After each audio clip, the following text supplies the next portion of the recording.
Hello students, welcome back to WB education. কেমন আছো তোমরা? আশা করি তোমরা সবাই খুব ভালো আছো। আজকের এই ভিডিওতে আমি তোমাদের সাথে ক্লাস 6-এর যে টেক্সট বই আছে সেখানে রাজকিশোর পট্টনায়কের লেখা ফাঁকি এই যে গল্পের ওপর তোমাদেরকে যত হাতে কলমে অনুশীলনে দেয়া আছে সেগুলো কিন্তু সম্পূর্ণ আলোচনা করব। তো চলো আজকের এই ভিডিওটা শুরু করা যাক। একের একে আছে রাজকিশোর পট্টনায়ক কোন ভাষার লেখক? উত্তরটা লিখবে রাজকিশোর পট্টনায়ক ওড়িয়া ভাষার লেখক। একের দুই তার লেখা দুটি গল্পের বইয়ের নাম লেখো। উত্তরটা লিখবে তার লেখা দুটি গল্পের বই হলো পথুকি ও স্মৃতির মশানি। এবারে দেখো দুয়ের দাগে আছে সন্ধি বিচ্ছেদ করো। শব্দগুলো হচ্ছে সন্দেহ, আষ্টে, প্রত্যেক, সম্পূর্ণ, নিরপরাধ আর দুর্বল। প্রথম শব্দ সন্দেহ, সংযুক্ত দেহ। আষ্টেক হচ্ছে অষ্টযুক্ত এক, প্রত্যেক হচ্ছে প্রতিযুক্ত এক, সম্পূর্ণ হচ্ছে সমযুক্ত পূর্ণ, নিরপরাধ হচ্ছে নিযুক্ত অপরাধ এবং দুর্বল হচ্ছে দুযুক্ত বল। তিনের দাগে আছে প্রতিশব্দ লিখে তা দিয়ে বাক্য রচনা করো। শব্দগুলো হচ্ছে বাড়ি, ছেলে, রাস্তা, পাথর, গাছ, বন্ধু আর নদী। তো প্রথমে যে শব্দটা হচ্ছে সেটা হচ্ছে বাড়ি। বাড়ি অর্থাৎ গৃহ। আমার গৃহের চারপাশে গাছের ছড়াছড়ি, চারিদিকে সবুজ। নেক্সট হচ্ছে দেখো ছেলে অর্থাৎ সন্তান। জমি কেনার পর থেকেই বিমলবাবু ও তার সন্তানদের মধ্যে ভীষণ কোঁদল শুরু হয়েছে। থার্ড শব্দ হচ্ছে রাস্তা অর্থাৎ পথ। এই পথ ধরে সোজা গেলে নদীর পাড়ে পৌঁছে যাবে। নেক্সট হচ্ছে পাথর অর্থাৎ শিলা। বেলের শিলায় ভালো শিলনোড়া তৈরি হয়। গাছ অর্থাৎ বৃক্ষ। বড় বড় বৃক্ষগুলি ঝড়ে উপড়ে পড়ছে। বন্ধু অর্থাৎ সাথী। আমি আমার সাথীদের সাথে বনভোজনে যাব। লাস্ট শব্দ হলো নদী অর্থাৎ এটার প্রতিশব্দ হতে পারে তটিনী। এই তটিনীর জল কাকচক্ষুর মতো স্বচ্ছ। এবারে চারের দাগে আছে নিচের বাক্যগুলি থেকে সমাপিকা ও অসমাপিকা ক্রিয়া বেছে নিয়ে লেখো। চারের এক একটু জমি খালি রাখা যাক। তো স্টুডেন্টস এখানে হচ্ছে রাখা যাকটা সমাপিকা ক্রিয়া। চারের দুই আগে গাছ লাগাবো, এখানে লাগাবোটা হচ্ছে সমাপিকা ক্রিয়া। চারের তিন কোঁদল লাগবে, বাইরে কোঁদল এসে ঘরে ঢুকবে। এখানে দেখো এসেটা হচ্ছে অসমাপিকা ক্রিয়া আর ঢুকবেটা হচ্ছে সমাপিকা ক্রিয়া। চারের চার মায়ের বয়ে ঘরের ভিতরে চলে গেল বিশেষ আলোচনার জন্য। এখানে দেখো এখানে হচ্ছে চলে গেলটা সমাপিকা ক্রিয়া। 4.5 সকালে গোপাল আর গোপালের মা উঠে প্রথমেই গেল আম গাছ দেখতে। গাছ নেতিয়ে পড়েনি তো?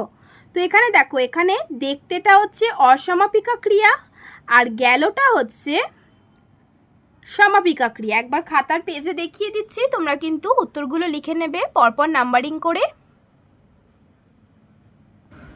পাঁচের দাগে আছে সকর্মক ও অকর্মক ক্রিয়া চিহ্নিত করো। পাঁচের এক বাবা আম গাছ নিয়ে পাঁচিলের কাছে লাগাচ্ছেন।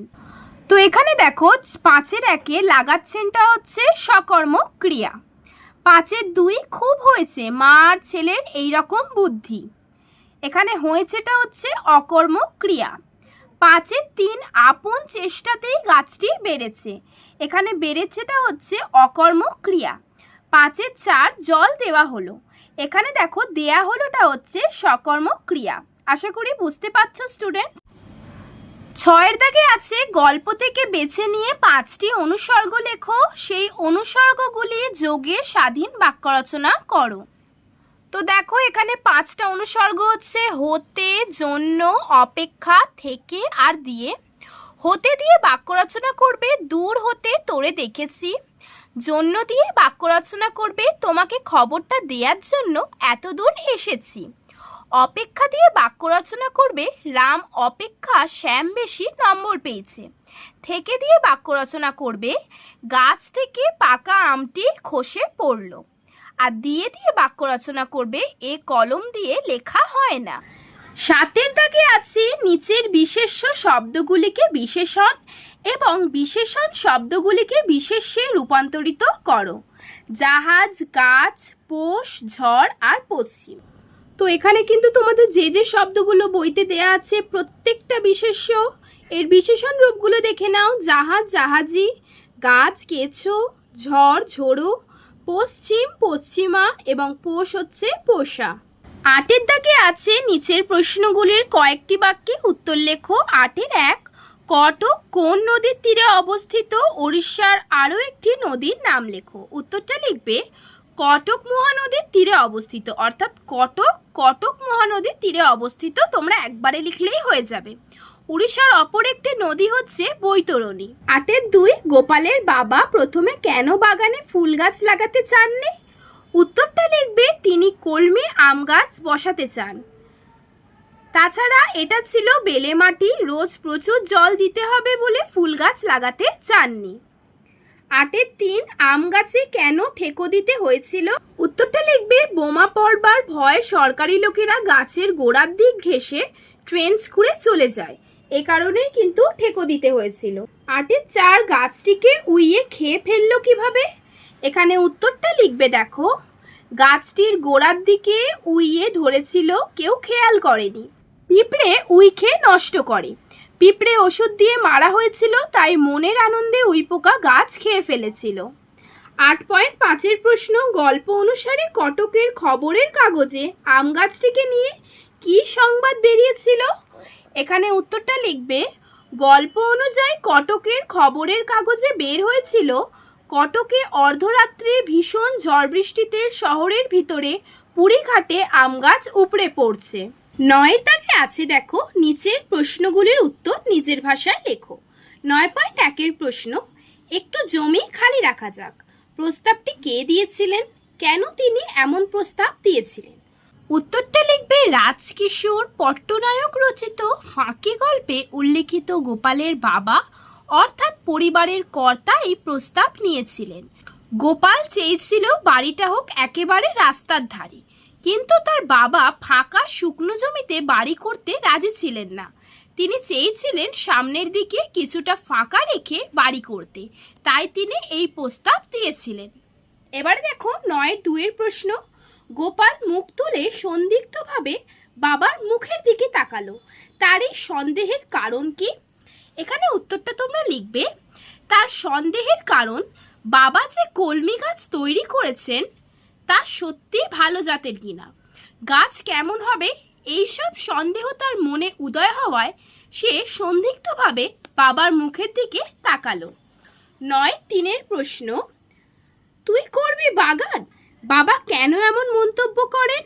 উত্তরটা লিখবে ফুলের বাগান না আম গাছ বসবে এই নিয়ে বাবা ছেলে বিরোধ বাঁধলে ছেলে বলেছিল ফুলের বাগান করবে। বেলে মাটিতে রোজ সে জল ঢালবে, অথচ সে নিজেই 1 বালতি জল তুলে স্নান করে না, তাই বাবা ব্যঙ্গ করে এই কথাগুলো বলেছিলেন। 9.4 প্রশ্ন, গাছটাকে আর 2 হাত ভিতরে লাগালে কত ভালো হতো। কোন গাছ? কেন বক্তার এমন মনে হয়েছে? উত্তরটা লিখবে রাজকিশোর পট্টনায়ক রচিত ফাঁকি গল্পে উল্লিখিত আম গাছটির কথা বলা হয়েছে। আম গাছ খুব বড় হয়ে চারিদিকে ডালপালা মেলে, তা নিয়ে প্রতিবেশীদের সাথে দ্বন্দ্ব হতে পারে।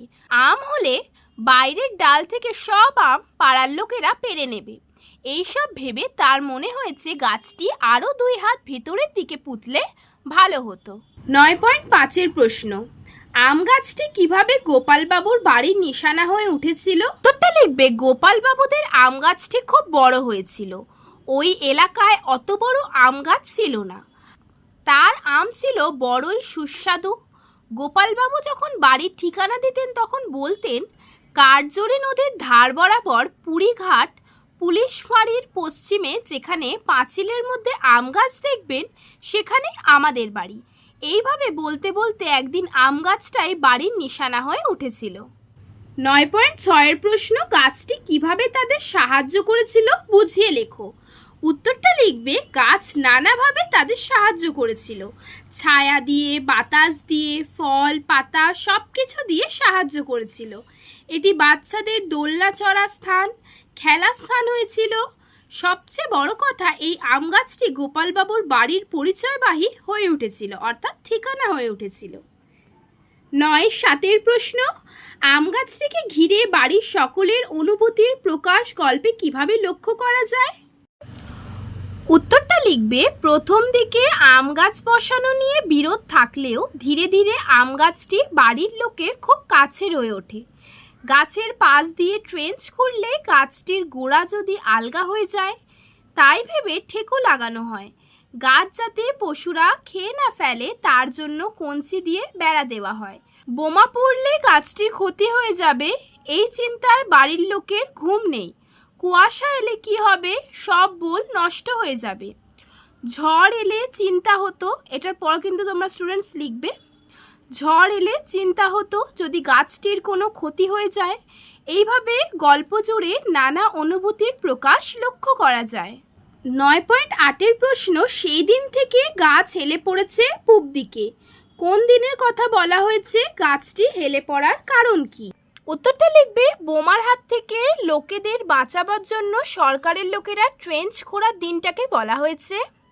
সরকারের লোকেরা ট্রেঞ্চ খোঁড়ার জন্য গাছের প্রায় গোড়া পর্যন্ত গর্ত খোঁড়ার ফলে গাছের অনেক শিকড় কেটে যায়, ফলে গাছটি পূব দিকে হেলে পড়ে। 9-9-এর দাগের প্রশ্ন, ঠিক বন্ধুর মতোই গাছ সব কথা লুকিয়ে রেখেছে। গাছটি কিভাবে গোপালের বন্ধু হয়ে উঠেছিল? কোন সব কথা সে লুকিয়ে রেখেছিল? উত্তরটা লিখবে গোপাল যে গাছটি বসাতে চায়নি, একদিন সেই গাছ তার বন্ধু হয়ে উঠল। গোপাল গাছের গায়ে হাত বুলিয়ে আদর করে, তার পরিচর্যা করে, সব দিকে নজর রাখে। প্রয়োজন হলে কাউকে ফুল পাতা দিতেও সে নারাজ, যাতে না গাছের ক্ষতি হয়। ঝড় এলে, বোমা পড়ার কথা শুনলে, কুয়াশা এলে তার চিন্তা হয়। এই আম গাছকেই তার পরিচয় বানিয়ে ফেলে। সবাই ঠিকানা দেয় এই আম গাছটিকে উল্লেখ করে। গাছটির প্রতি তার মায়া মমতা খুব বেশি।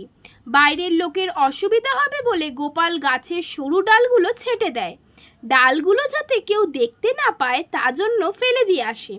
গাছটি পাতার আড়ালে তার ক্ষতচিহ্ন ঢেকে ফেলে। ঠিক বন্ধুর মতো গাছ সব কথা লুকিয়ে রাখে। 9-10-এর প্রশ্ন, বিভিন্ন ঋতুতে আম গাছটির যে ছবি গল্পে ফুটে উঠেছে তা আলোচনা করো। উত্তরটা লিখবে বিভিন্ন ঋতুতে আম গাছটি বিভিন্ন রূপে ধরা দিয়েছে। গ্রীষ্মে প্রচুর হাওয়া ডালের ছায়া দিয়ে সবাইকে শান্তি দিয়েছে।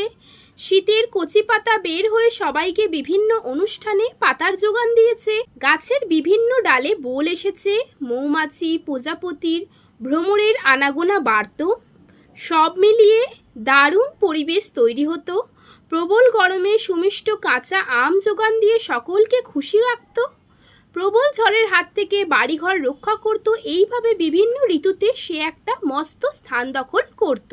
9.11-র প্রশ্ন, গাছটি কিভাবে পরিবারের সকলকে ফাঁকি দিয়ে চলে গেল? উত্তরটা লিখবে গাছটিকে পরিবারের সবাই খুব ভালোবাসত। সে ছিল পরিবারের সদস্যের মতন। সকলের সাথে বুড়ো হচ্ছিল, তার একেবারে গোড়ায় উই ধরেছিল। কেউ খেয়াল করেনি, অথচ একটু পিঁপড়ে হলে ওষুধ দেয়া হতো। একদিন প্রবল ঝড়ে ভীষণ লড়াই করে পরিবারের সকলকে বাঁচিয়ে সে নিজে লুটিয়ে পড়ল মাটিতে, আর উঠল না। এইভাবে সে সকলকে ফাঁকি দিয়ে চলে গেল।